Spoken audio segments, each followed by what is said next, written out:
why am I so obsessed with progress?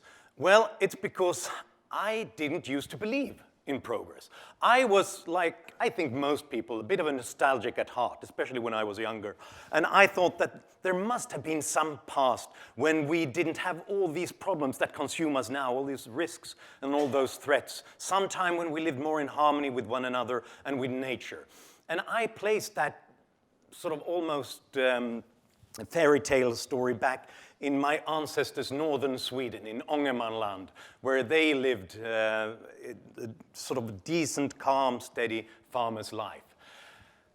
But then when I began to study history, I couldn't really make up stories about what that life was like. I had to really ask myself, where would I have been had I lived there 150 years ago?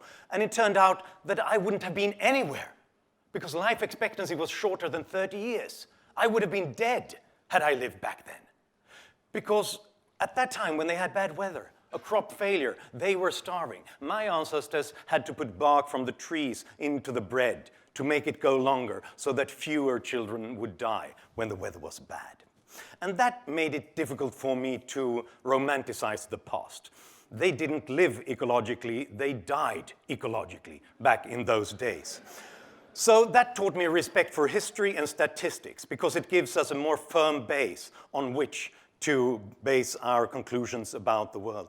And I think that it's impossible not to be an optimist if you're an historian, at least in the long run. There will always be diversions, distractions, periods with backlashes and severe problems, but the long-term trends, that arc of history bends towards progress.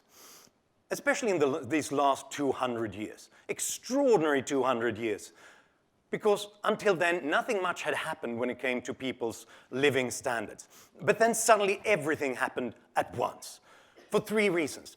Because of a perfect storm of the Enlightenment, the Industrial Revolution, the revolution of openness in politics and economics, which gave people the freedom to explore strange new ideas and new knowledge. It gave them the freedom to experiment with new technologies and with new business models. And, perhaps most importantly, the freedom to exchange the results and the technology and the ideas with others, across borders and with other nations.